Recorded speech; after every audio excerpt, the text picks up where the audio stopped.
floor is yours.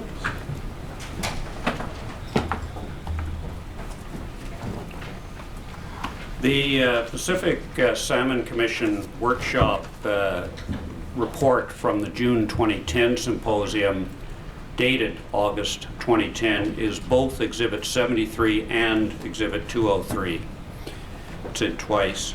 And I did mention as we went through the questions before the break, Mr. Commissioner, and one of the witnesses spoke to it, the Simon Fraser University workshop of the fall or December or 2009 or thereabouts. That's exhibit, their report is Exhibit 12.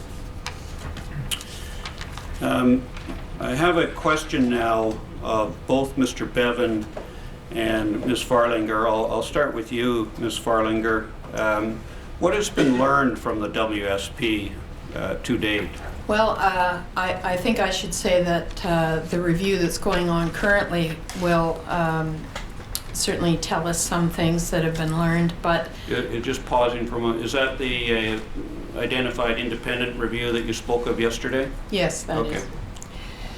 But in terms of learning inside the department, you've heard some references to it, I think, throughout the day and yesterday. One is that we set some timetables for implementation that relied on science, as if science were a deliverable you could order by March 31st and have it by then. It really didn't take into account the fact that science evolves, it changes. It's taken us this long to come up with a definition of conservation units, which is really a fundamental building block of the first three elements of the wild salmon policy. I think that we didn't recognize the uncertainty that we were working in terms of the science advice we get. I think also that this was a far more detailed policy, and I think the deputy made reference to it earlier, that it might not be written today as it was written at the time. It depended on that timing. It depended on that sort of perception of science and science advice. It did not necessarily take into account the time for the social changes and the kind of developing the kind of collaborative processes that would have to accompany those social changes in response to the policy. So I think we have learned some things about the original view of implementation and the policy. All right, Mr. Bevan? Just briefly to add to that, perhaps, the key issues around wild salmon policy as it's a reflection of the precautionary approach more generally is the first thing that has to be done is population identification. What's the spawning component in the context of the wild salmon policy? That's what are the CUs. And I think just to add to what Ms. Farlinger said, identification of one element of that, of the precautionary approach wild salmon policy, is the lower reference point. Those are very difficult to set in terms of how far down can a population go before it's in real risk of irrevocable or significant harm. Those are not easy things to do, and I think by trying to say we're going to have them all available for a large number of CUs in a specific date, we were being naive at the time as to just what a challenge we were looking at. I think we've learned that in the absence of being able to get to the finish line on all of that detail, we have learned to live with a high level of uncertainty, and we have learned that the wild salmon policy is directional, and even if all the specific reference points, etc., are not yet available, it is directional. It does help us think about how to make decisions in the face of very significant uncertainty on any given year. All right, thank you. Ms. Farlinger, I understand that you are the... Mr. Taylor, I'm sorry. Are you moving to a different topic? By all means, interject and ask a question. I'm sorry to interrupt. No, that's fine. I am moving to the next question, so now's a good time. I thought it would be helpful from my perspective. On page 35 of the wild salmon policy, because I think this is essentially on the topic that you just asked the witnesses about. Looking at the hard copy, Mr. Taylor, I apologize. You might be, if you're looking on the screen, I think it's on the screen now. Yes, I've it got is. the same page. In the, I think it's the third paragraph. It starts, "This new approach." I'm not sure if it's on the screen or not. Yes, "This new Yep. approach to salmon conservation is complex, and the pace and effectiveness of implementation will be influenced by two key factors. First, implementation must be accomplished within DFO's existing resource capability. It will be phased in over time, and second, it will depend on the effectiveness of our sharing of responsibilities." I wonder if you could ask the witnesses really two things. Perhaps they've already addressed this and they've already said it. I just want to make sure I understand it. I believe Mr. Bevan or one of the witnesses talked about this policy coming into effect in 2005. I think it was June 2005. Yes, So it was. now that we're in 2011, we have about 6 years under our belt. First of all, how realistic is that statement that implementation must be accomplished within DFO's existing resource capability? I'm reading that to mean human and financial resource, but I could be misinterpreting that statement. And secondly, how realistic is it that DFO will find a solution to sharing responsibility with First Nations governments, volunteers, stakeholders, and other governments? In other words, after 6 years of working with the wild salmon policy, if I could just get some reality check on these statements, it would be helpful. All right. Who wants to take that on? Maybe the first very preliminary question is the Commissioner was assuming that when it says there within existing resource capability that includes both human and money. Is that right to start? I think that is fair, and I also think the comment about Just perhaps pausing there naive- for a moment. I'm just going to put on the record, the deputy was nodding, so she agrees with you that it's human and financial resources. And then carry on. I think there is also that realism about we need science, we have to work based on it, but we also have to work within the uncertainty about science. So I think that element is part of the learning about the implementation of that. And I think that speaks very much towards taking all the things that we do and all the decisions that are made within the department, either by the minister or on behalf of the minister. It means we will take this into what we already do every day. And I don't think we've made that very clear in that statement.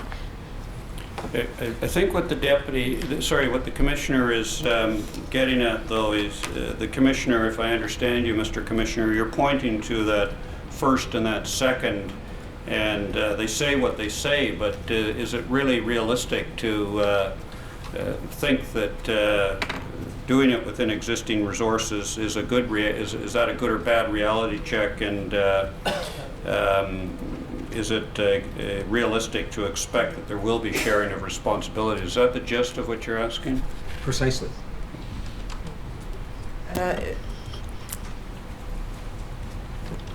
I think the next paragraph, if I may, that says full implementation will not be achieved overnight, has to be added to those other statements. No, I think my question, Mr. Taylor, was really just having had 6 years of experience with it, just at this point in time, how realistic are these statements? The question of the resources, given the lack of knowledge that was had at the start of this process, makes it clear that it wasn't as realistic as it could have been. And the timelines, I think, that were included were what was not realistic, because it didn't give enough flexibility to work with the resources that we had, or that the department had at that time. So in retrospect, I would say, and as David may add to this, there was some naivete in the development of this policy. I'm going to, Mr. Bevan, did you want to add to that? Well, just to note that we did look at seed money to try and move it along, get it started. But the real desire was not so much to add on to a new way of doing business on top of everything we were already doing, but to transform what we were doing, to move from that mixed stock management where we set aggregate harvest rates and let nature try to take care of itself in the face of our activities. And we saw the decline in the mid-1990s. We couldn't continue with that kind of approach, so we had to shift to weak stock management, and this was thought of as a transformation. We still invest a lot of money in management of salmon, but we were looking at a transformation. I think where we got overly ambitious and unrealistic to some extent was we had the desire to identify all the CEUs and to set down limit reference points and other specific targets that we managed to help inform management, and we underestimated the difficulty of that task, etc. But we are following the direction of the wild salmon policy, and it's a way we shifted doing business within the resource base that we've got. So it is what was probably unrealistic was our expectation to do all sorts of scientific work that turned out to be way more difficult than we thought. And that turned out to be a problem in all of the precautionary approach. Limit reference points turned out to be very much more difficult to work through with our stakeholders and with the science community than we had originally contemplated. And I do think on the matter of collaboration, I think the objective and is still realistic. I think the pace at which we've been able to bring people up to the same level of understanding, that is, collect the data and the information, implement catch monitoring standards across the board to develop that trust I talked about earlier. They aren't happening with sufficient speed, either of them, to give people the kind of confidence they need to have to come together and provide the kind of integrated advice that they need to. But we have made significant advances through the work that went on at the Integrated Salmon Dialogue, through the work that's gone on at some of the tables, the Barkley Sound table, other tables. We've made significant progress with the First Nations, all of whom harvest Fraser sockeye for FSC. 5 years ago, we would not have had a place where those people and DFO could get together and talk about the implications for Fraser sockeye of all those fish. So there have been significant moves forward. Do we have that place where everyone will get together now for every one of our salmon CUs? No, we don't. But I think there have been significant moves over the last 5 years. I'm going to ask a further question, picking up on what I understood to be the gist of what the Commissioner was asking, and picking up on what some of you on the panel have been saying, and it's a question of the panel. The question is, where are we at with implementation of the WSP? But to frame that question, as I have heard evidence over the last year or so, there are a number of different understandings on what the WSP is or should be or could be, and there is, if you like, as I understand it, what might be considered a sort of prescriptive approach or reading of the policy versus, and we heard some evidence on this earlier today, it being a guiding principle, and it's then, as a guiding principle, brought into all of the work one does. So at one level, one would look at the policy in the literal words and figure out whether can be checked off and that can be checked off and so forth and so on. At another way of looking at it, one looks at, well, what's the thought or the intent or the spirit or the principle that is being put forth, and is that being implemented or not? So with that context, I come back to the question of the panel. Where are we at, as you see it, with implementation of the WSP?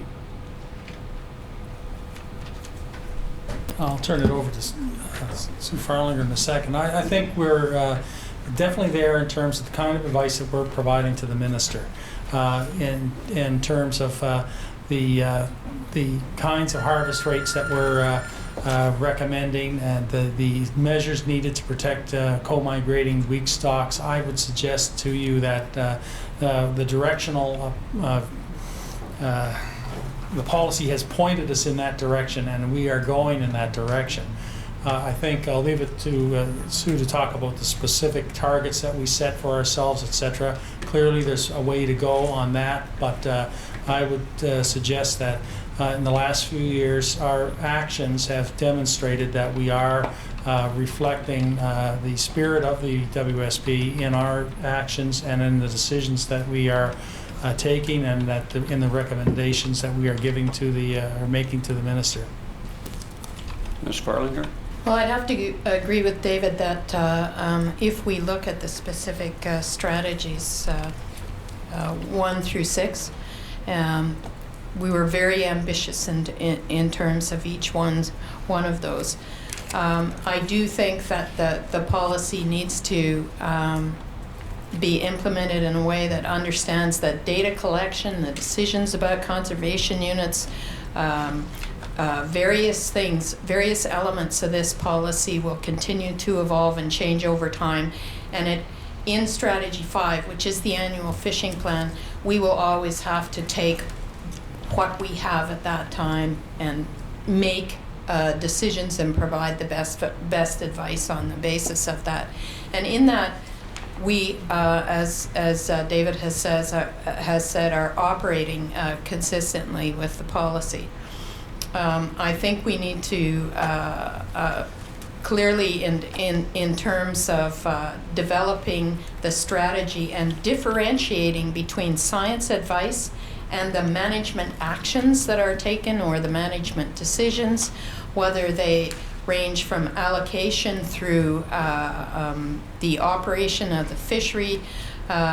We have to clearly understand the difference between those things, and if I were writing this policy today, I think I might be differentiating between those steps. What is a management decision? What is science advice? And how do those two things come together? But the principles of the policy really set that out, and I think we're operating consistent with it. I think the idea that all the people that are affected by the implementation of the policy need to be involved in the decision is something that we have accomplished to a great extent through the annual management of the fishery and integrated harvest planning committee and all the various processes that lead up to that. I do think we have some work to do on tying together the Aboriginal participation in that integrated process, which we are working on. But I certainly think that we are living with the principle that all the people that will be affected by this directly or indirectly will be exposed to the question and have opportunities to input into the decisions that are come about as a result of it.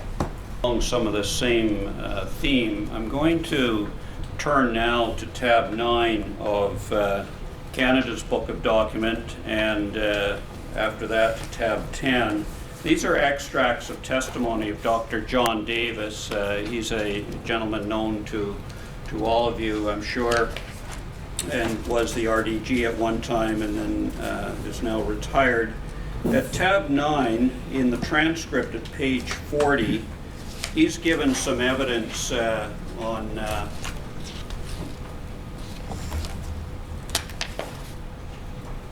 May 30th, where at page 40 he is asked a question about how the wild salmon policy would fit with the SARA legislation.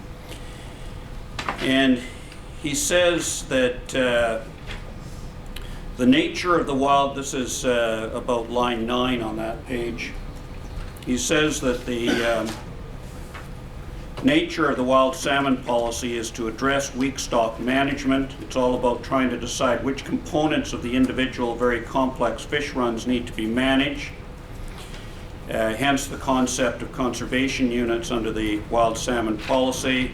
How do we define the biodiversity that's there? Where do we set the bar? And this is the key part. Where do we set the bar with respect to what level of biodiversity you manage to? And he goes on and says again at about line 35, where do you set the bar? And then over on tab 10, which is his evidence from July 8th when he came back to give evidence, at page 13 of that evidence on July the 8th, towards the bottom of the page there's a paragraph that begins, "So it means to me," this is John Davis, Dr. John Davis speaking, "so it means to me that one needs to explore this very, very carefully, and just where do you set the bar, Mr. Wallace, with respect to protecting weak stocks? And in doing so, what are the implications of that? It could be a very, very different fishery on the West Coast, but one that also has benefits from robust stocks and protecting stocks that are there to provide benefits for the future."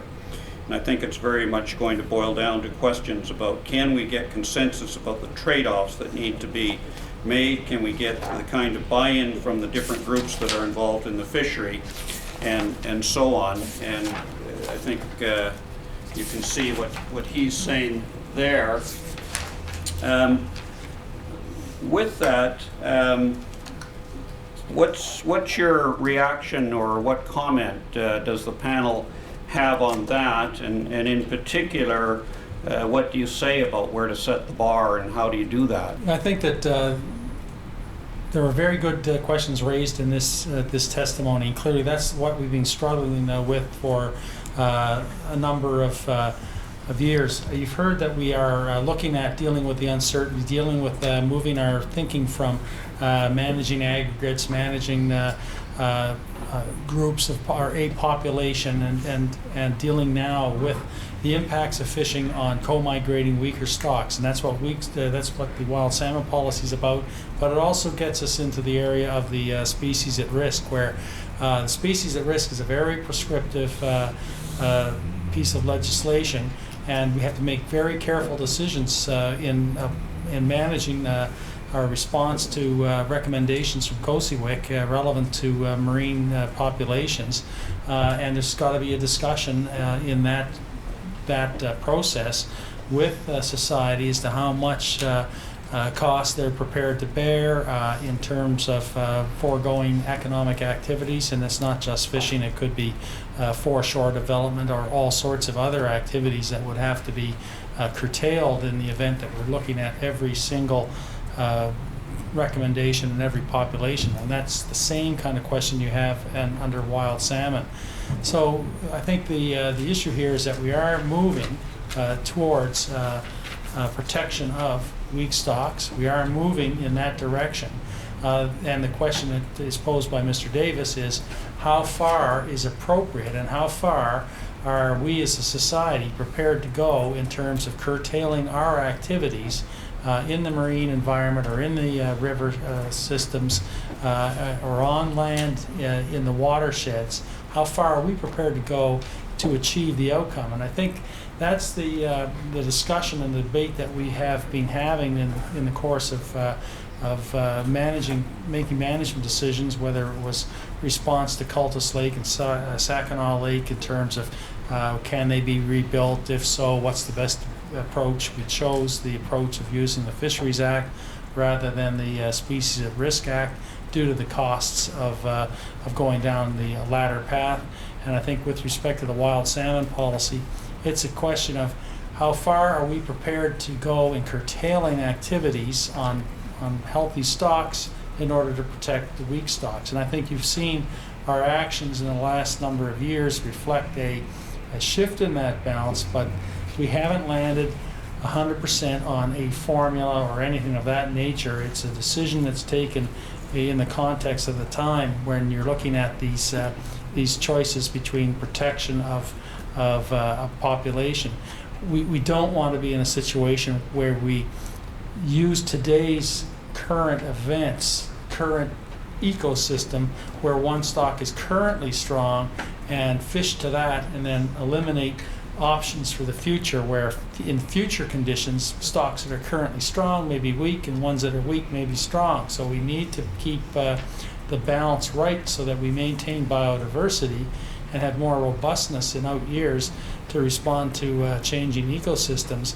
But I think it's a matter of how much cost is society willing to bear in the immediate for that option in the future. We think we're getting it right in terms of the consultations that we're involved in and trying to make these decisions and not foreclose on the future.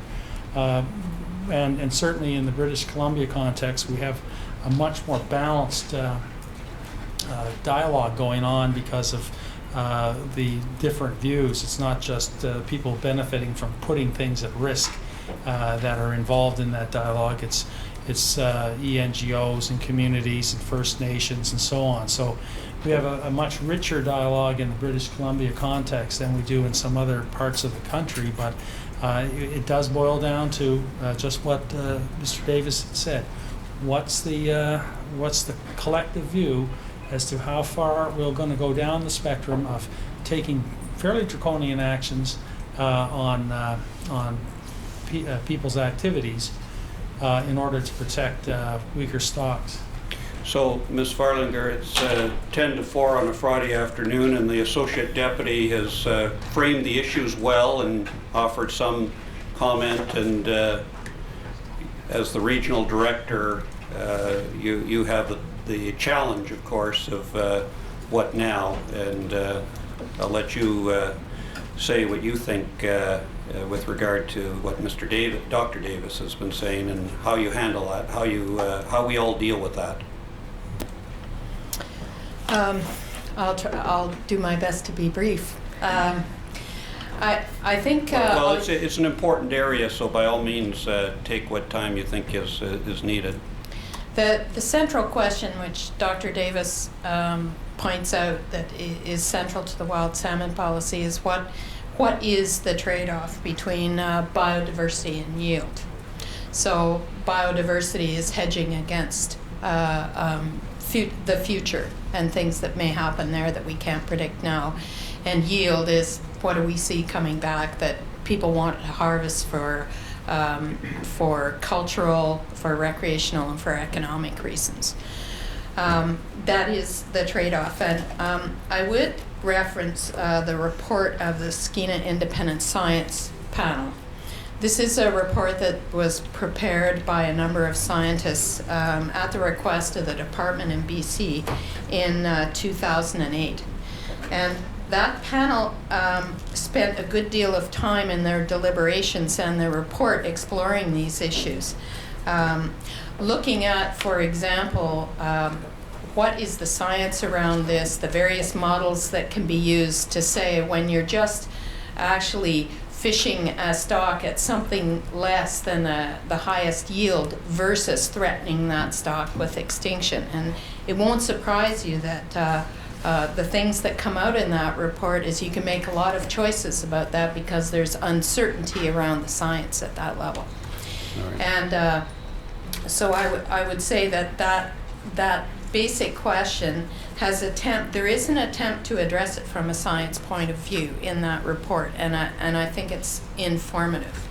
I think it's also the fact that we've introduced over the last 5 years in Pacific fisheries reform the intention to move towards some kind of a share-based fishery in salmon.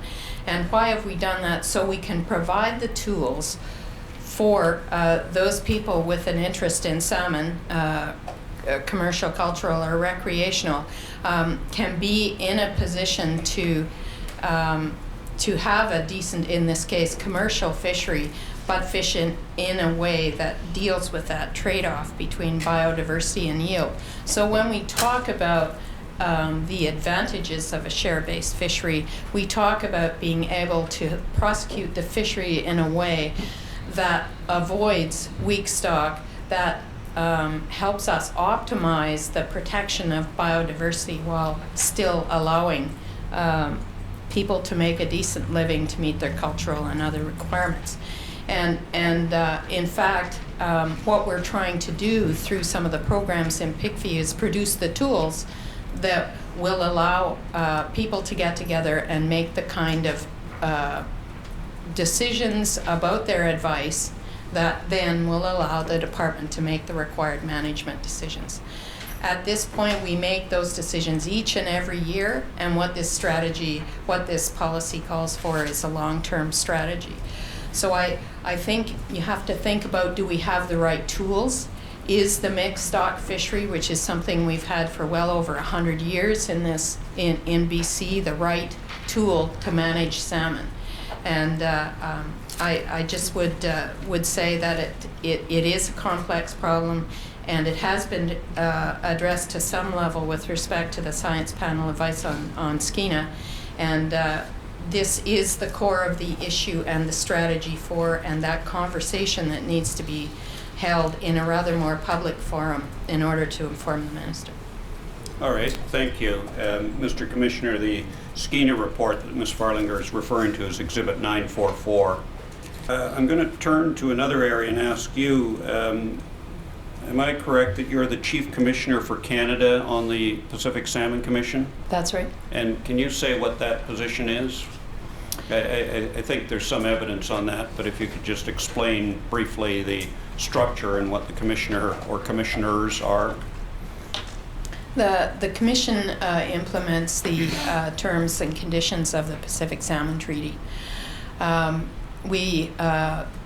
Pacific Salmon Commission employees, from whom you have heard various biologists and experts, work for the Commission, which is a bilateral commission.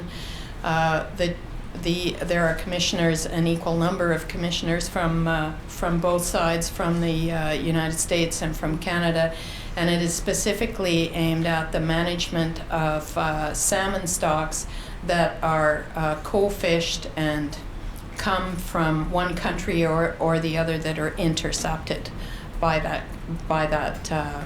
fishery. And do I understand that you being the Chief Commissioner for Canada, yourself and a United States Chief Commissioner would be the two Chief Commissioners?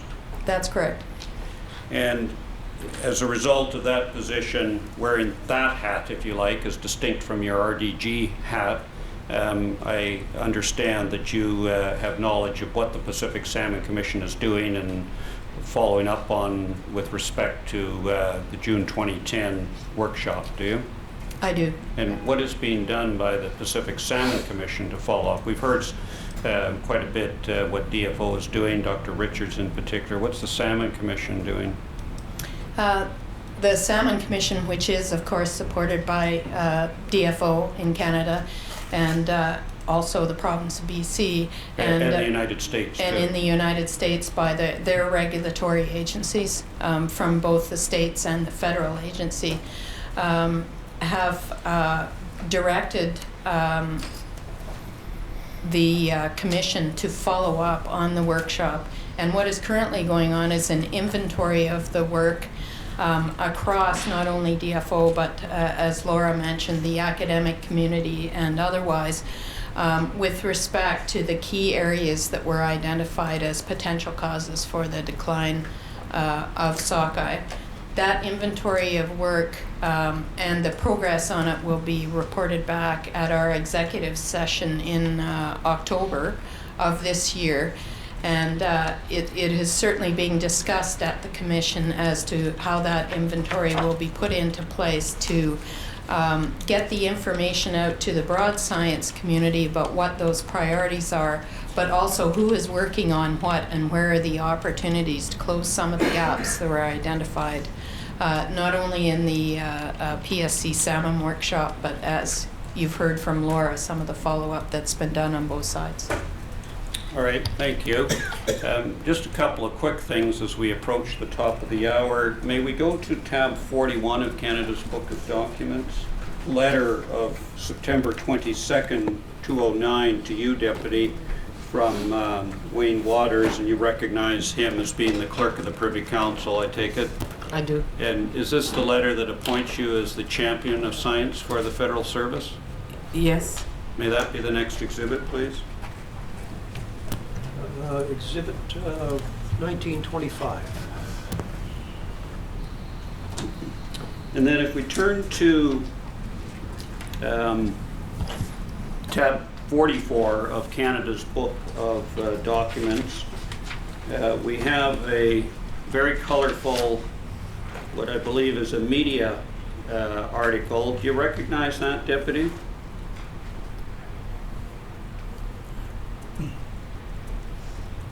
Somewhat, yes. Oh, okay. All right. I'm going to leave it for now then. I think we might come back to that on Monday. I'm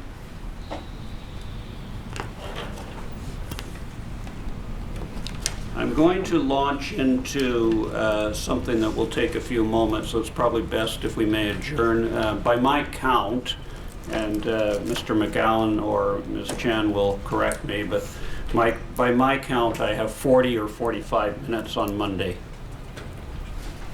I put an or in there, and they're nodding to both, so I'll take 45. Mr. Commissioner, I think with the 10-minute break this afternoon, Mr. Taylor has 40 minutes left on his allotment. Hearing is now adjourned for the day and will resume on Monday at 10 o'clock.